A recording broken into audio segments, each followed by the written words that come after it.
Welcome to a new episode of Revenue Architects. This podcast is tailored for revenue leaders navigating the evolving landscape of sales, RevOps, and revenue management. Today, we have a special guest, Colin Gerber, VP of Revenue Operations and Strategy at Socure, which is the leader in digital identity verification, on a mission to verify 100% of identities in real time across every transaction on the internet. Colin, welcome to the show. Yeah. Thanks for having Welcome me to the show. both. Yeah. Yeah.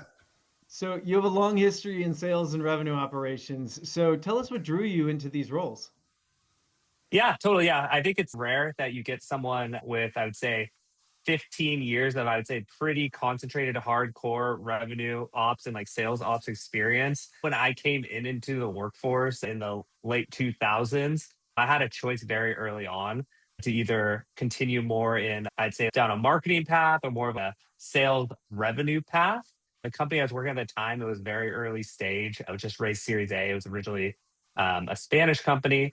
They just raised their first big round. The company grew a lot. I was doing a lot of sales support, like I said, across marketing, sales, like you name it, like some outbounding work. But as the company grew and what I truly learned what I liked to work on and what interested me and what I felt I was best at was really around systems and tooling, forecasting, working with things around compensation, segmentation. So I just gathered those things up.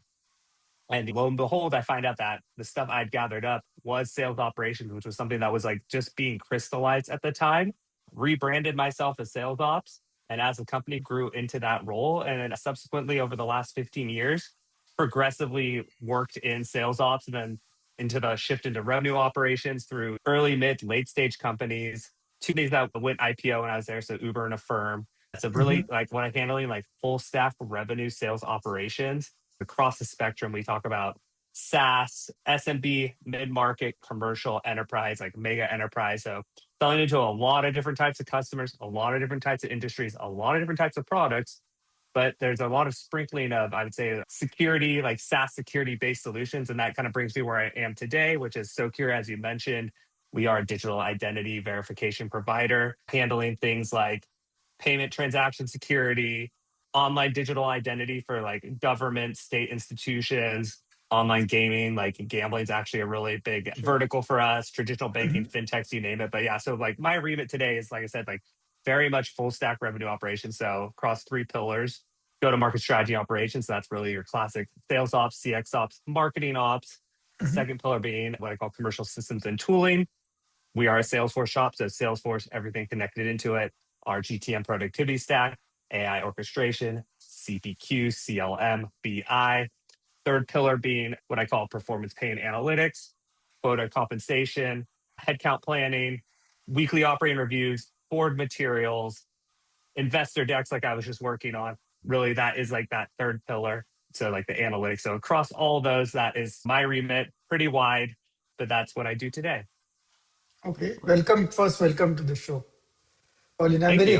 excited with your career to jump into few things. And based on our last call, we realized that you have been through early stage environments to large enterprises, right?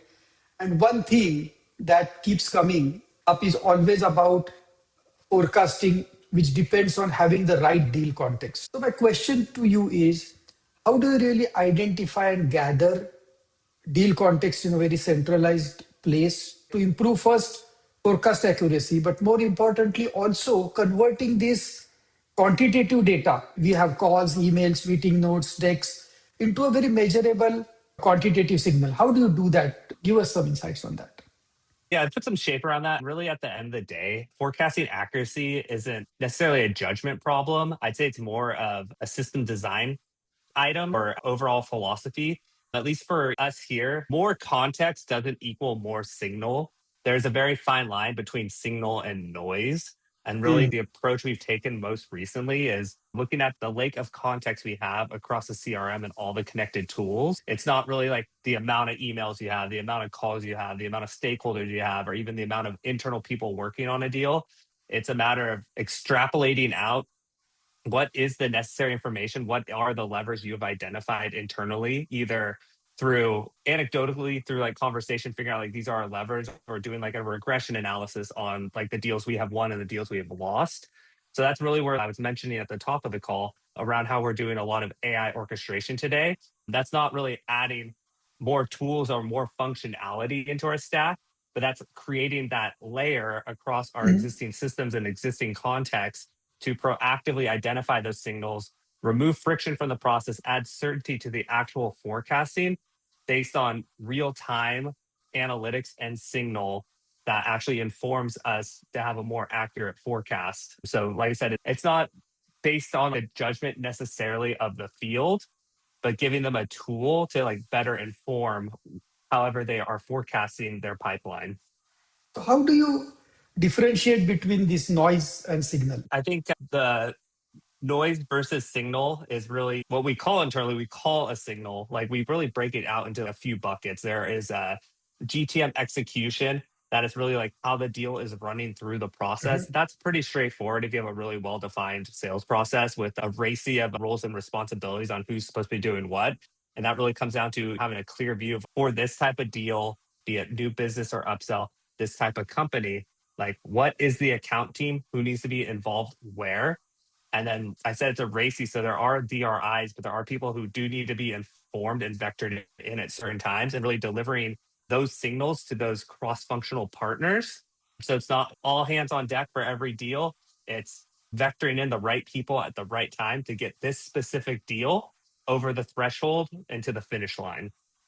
I love the way you bring the RACI into your signaling. That's a new thing, just thinking about how doing effective informing to the right party who can come in and not either keep a deal from being scuttled, keep a deal from being priced wrong, keep a deal from just running off the rails, and being able to balance that with good signaling as opposed to everybody needs their hands on this and it turns into kind of this chaos, or it ends up in deal desk is the only one who can do a deal. I'd say that's totally spot on. Really, like everyone does not need to be involved with everything. And there's no way anyone could digest all the context of every aspect of every deal. We want specialization and we want expertise.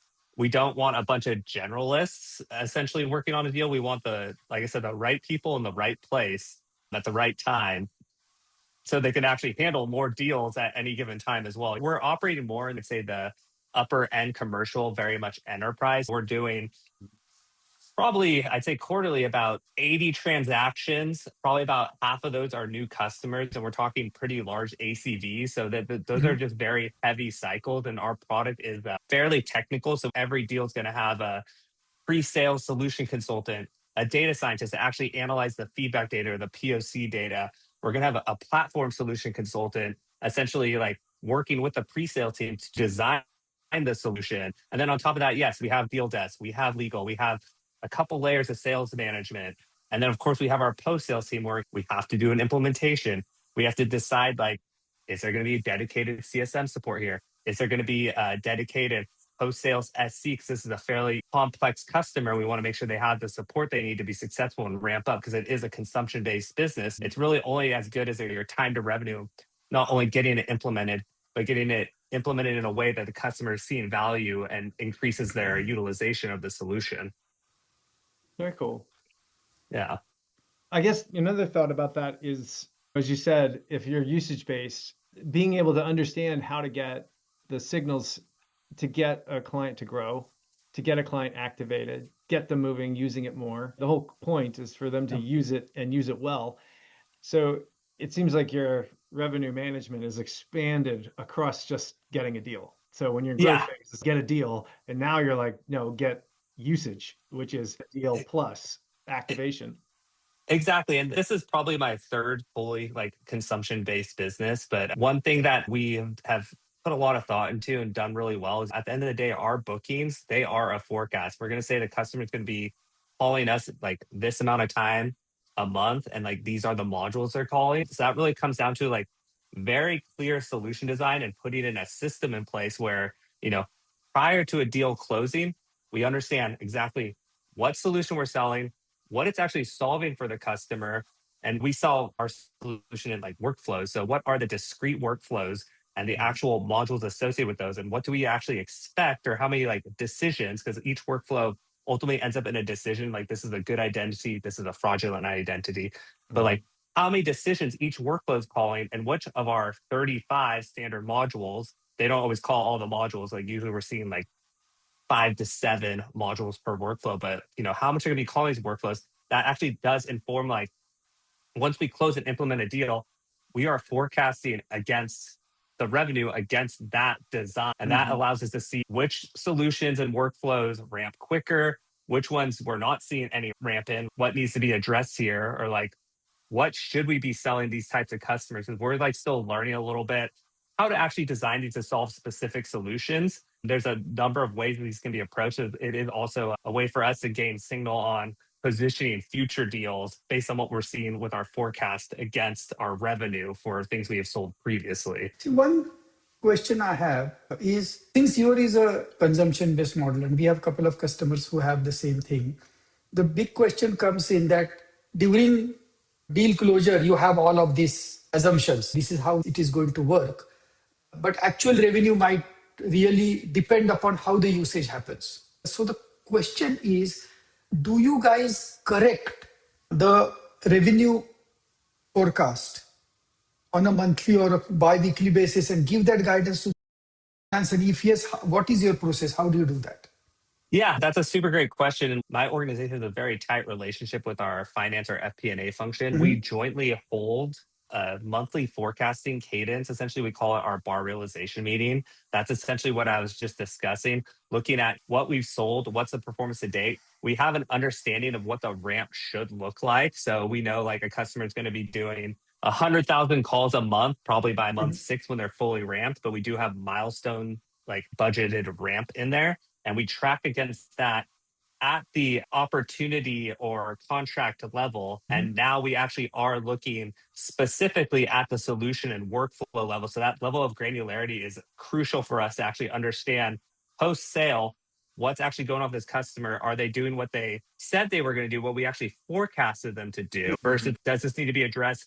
Do we need to, in an unfortunate case, maybe write this down or temper back expectations so our revenue forecast stays in sync? And when we go out to our investors, go out to additional investors, or even internally when we are just forecasting our business, are we on track, off track, or ahead of plan, like at a macro level or at a very like granular transaction or workflow level? So that is great, because that is where this consumption-based model becomes tricky, especially from the finance and the board perspective. So thank you for sharing that insight. It's part science, part art. A really good example, little tweaks in a model, like for a lot of our customers, if we are at the top of their funnel for say new customer acquisition versus bottom of our funnel, that drastically affects volume. We have very good, very accurate solutions, but if they do not deem like they see ROI, like it might seem like too expensive. It's like really being able to articulate during the deal cycle. If you increase your fraud capture by this many basis points or even this many percentage points, by not allowing that fraud through, that is essentially your ROI. So it's like it's less than pennies on the dollar for the amount of fraud you're actually capturing to actually move us to the top of the funnel. So like every new application is going through us, not just like the extra risky ones because it's a waterfall. It's really about proving out that ROI all the way through the sales cycle. And that's what really allows like our solutions to be successful, is proving out that best in class fraud capture or that improvement for whatever they're doing today. All right. As a sales guy, I'm going to back up to the earlier part of the stages of the sales cycle and really want to ask you about how you bridge the gap from RevOps to the front line, specifically around sales cycle velocity and win rates and quota attainment. So when you're helping them do that, what does it look like to embed processes naturally into reps' day-to-day workflows rather than taking them out to where they live and work? That's music to my ears, and definitely a philosophy whenever we approach an issue or like a set of business requirements. It's like, how can we meet the field where they are? To your point, don't take them out of the system. And that's where, like I said, AI orchestration really comes into play. We're not doing anything like additive to what they're doing from the day to day, but what we're trying to do is actually amplify or optimize what they're doing, be it like a med pick capture, being able to take all the contextual information from calls and emails for us to fill in our discovery. And honestly, like 99 out of 100 times, using AI orchestration to actually fill in the discovery on the opportunity is going to be far more accurate, far more contextually rich, far more usable, and far more valuable to the team. And they don't actually have to do anything. Sure, there's human in the loop. You need a sense check. What's Sure. it outputting? You just have to be present on the call and engage with the customer, which is really what the salesperson should be doing. Like I said, it's not additive to their processes, but we are optimizing and then amplifying their existing workflows today by just bringing everything into where they work, be it the CRM, be it into Slack. And like their job is to be customer facing, not trying to remember what I said on this call or feverishly taking notes during it. So like we have very good processes today. Our job as a RevOps team is to remove that friction and just streamline it. So how do you deal with sales guys who are bad listeners? I don't know. I don't know how to help them there. There was something funny at kickoff this year because we did a lot of product training, a lot of training around use cases. There was a joke going around that if you're a field salesperson and you don't pass these certifications, you're not getting a plane ticket back, you're getting a bus ticket back. So like we very much value and spend a lot of time putting together training and awareness and giving people a lot of reps and a lot of material. And that's why like we want to give them more time in the field and take away a lot of the administrative, as much of the administrative work as possible. So they are focusing on like knowing our solutions, knowing our use cases dead, like cold, and being able to like actually be engaged with the customer and actually solve their problems for them live. And they're not doing the administrative work. So that's their end of the bargain. They need to know the products. They need to know how to sell it. We'll take care of the rest of the stuff in between for them and help them close their deals. See, the earlier conversation, you also mentioned, Colin, about an intentional friction in a revenue process. Can you explain what do you meant by an intentional friction and give us one or two examples? When I think about friction for friction's sake versus intentional friction, it's not that a process or checkpoints slow the deal down. It's ambiguity what actually slows the deal down. If we know exactly who's responsible for these approvals and there's a reason why we have them, we don't want to be expelling resources on a POC that we should not be doing. We do not want sales leadership, legal reviewing a deal that should not be even in our CPQ right now. It hasn't been worked through. It hasn't been modeled. It hasn't been compared. So, like the RACI discussion, there is always going to be like a DRI or a checkpoint for these like crucial or pivotal moments within our buying cycle. And then once again, like this is intentional friction. This is an agreed upon checkpoint that is there for a reason. And two really big ones that they've touched on is our POC trial process. Technical, can be labor intensive, has a lot of parties involved. We want to make sure we're deploying those to the right prospects or right customers at the right time. And we have all the information we need to make it as seamless and successful as possible. Similarly, with our contracting or quoting process, we don't want half-baked proposals that may or may not make sense having to be reviewed by four parties until they're very much ready. It's our best foot forward. A lot of things we've done, we put in a lot of rigor around deal modeling, a lot of documentation around what good looks like, created custom GPTs filling in basically all the knowledge from legal, deal desk, our CEO, revenue leadership into, I want to create a deal that does XYZ. What does that look like? They're in this industry. Spits out an initial proposal, something they can put in a deal modeling, socialize with their manager prior to actually submitting it into what I call like a hard approval through our CPQ. And we just love that idea of intentional friction because once you announce it, it like helps everyone understand it. But when it comes down to how you're managing that revenue execution ownership across leaders, how do you do that? How do you manage it with like when you have a CMO, the CCO, and some others as you're trying to figure out like as sitting in revenue ops, you're sitting over a lot of these. What does it look like to help manage that revenue execution? I mean, that really comes down to internal alignment. Like we always want an owner for every one of our key business metrics. If it's a CMO, it's pipeline creation. If it's overall like deal execution and bookings, that is our chief commercial officer. Is it our time to revenue or post-sales ramp? That is going to be like our post-sales implementation team and our account management teams. Like having like weekly operating reviews, which is something my team conducts. They started out weekly, but we have a asynchronous one week, and then we have it in person the next week. But essentially, like the agreed upon set of metrics, we track them all consistently. And there is literally a person's face on each one of the slides where they go through their top metrics and they need to deeply Okay. understand those. And that's where we have the discussion. And it's the same set of metrics every other week, and they are held to those outcomes, and they are functionally placed in the funnel where that group actually owns the motion. It's pretty cool, actually. A lot of companies should adopt that because it puts, I believe, ownership-driven structure to the discussion. Brings up that intentional conflict that you mentioned or friction that you mentioned, which can thrash out things because ultimate goal is to close the deal and help everybody close the deal. So it's not impersonal. But Colin, you spoke a lot about AI. And as I'm understanding where the world is going, these RevOps leaders are really becoming the architect of their revenue stack. I wanted to understand, in your opinion, how are you designing this modern stack? What is your AI layer? Where should it lean? Because every product is releasing AI and OpEx costs are going high and they only operate on their own data. So there is a lot to be unbound there. So I think your insights would be really great since you guys are doing it. I was just reading something the other day that for each employee at a modern tech company, just when you get out of bed, it's costing about $25,000 in software costs a year. I hope I'm instilling it into them. The goal is never more tools.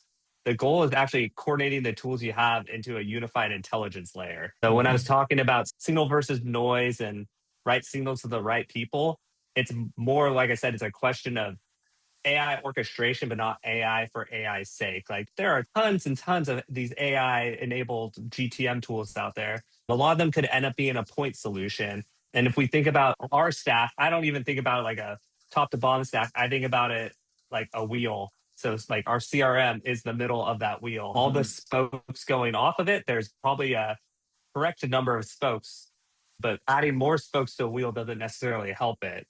So you want to make sure that you have the correct number of spokes, but your CRM is always at the center. And whatever you do, everything gets back into the system of record. And you're not having, hey, we just implemented this new tool, but you need to go like out into it to use it. No, we want to bring it into you. Like our reps mainly spend their time in Salesforce, Clary, and then in Slack. Everything is around those, but Salesforce still being at the middle. At the end of the day, it's about orchestration and keeping your wheels spinning. No, I absolutely agree to you because I'm a big proponent of you can use AI, you can do a lot of other tools, but orchestration should happen in the tool that everybody is using. You need an enterprise tool because there has been a lot of debate saying that, oh, will Salesforce even remain in the companies? Why do we need SaaS? I think it is a very short-sighted comment because if you really look at enterprises, and you said it very correctly, saying that you need system of records, you need an orchestration, you need reporting, you need governance, you need accountability. And for all of that purposes, you need a very enterprise-grade tool. Yeah. Being a Salesforce person, I would really love to double-click and understand how you have done it. Might be a great learning. I was going to say also another tenet here is I don't want people to necessarily see these are the AI tools we're using. Like with our orchestration tool, we use momentum.io. Like they're never going to actually see momentum. They will see its output and they will see like how it's making their lives easier. But at the end of the day, I'm just in Salesforce and like this stuff was populated for me, or I just did this call. Now I'm in Slack. Here's like the full like orchestrated summary of the call, who was on it, what were like the insights. Oh, hey, like I can click this and it will write me a follow-up email to send to everyone who was on the call with the call recording. Like I want people to just be like, I'm just in my same tools I am today, but I have more functionality, more capability that is saving me time. That's one of the reasons Jay and I loved working together is we both looked at it like that. The lazy VP of sales who just, I don't care how it works. I just want it presented to my people so they can take action. What do they need to do? What do they need to know? How do they get it done? And that's what they really want. And so you're really building a presentation layer, energizing it with good orchestration through AI and good systems, enterprise grade systems. And of course, the most important thing is it's got to line up with compensation so that they can get paid. Because, nothing else is more concerning to a salesperson than getting paid wrong. Comp is by far the most sensitive subject at any company. And being in a consumption-based model, you're billing people in arrears. So it's what leading indicators can we offer to an AE to actually know what they should expect to be paid on, or if it's like not materializing, what they can do to actually course correct and capture that revenue. We've talked to a few revenue architects who've basically single emotions with their compensation style has made dramatic impacts on the behavior of the sales team. Like one of the ones we postulated was like, if you could just see how your compensation would be affected by the way you're moving pricing in your quoting, would dramatically change the conversation. The behavior, If I can get them to say yes here, I can make more money. Yeah. profit margins go through the roof. The one last thing that we typically want to know and want to do is, as you've been in as a veteran, 15 years into sales ops and RevOps, that's pretty veteran. What sort of advice would you give others as they're trying to take on new emerging revenue ops roles or sales ops roles? How do they start to think through this? And especially thinking, I guess my interest from you is you're having conversations upstairs, winning business cases. You said doing investor decks, talking to boards. You're having presentations upstairs. What sort of advice do you feel that people need to see to be more effective in that approach? Whereas most of the sales ops is all salesperson focused.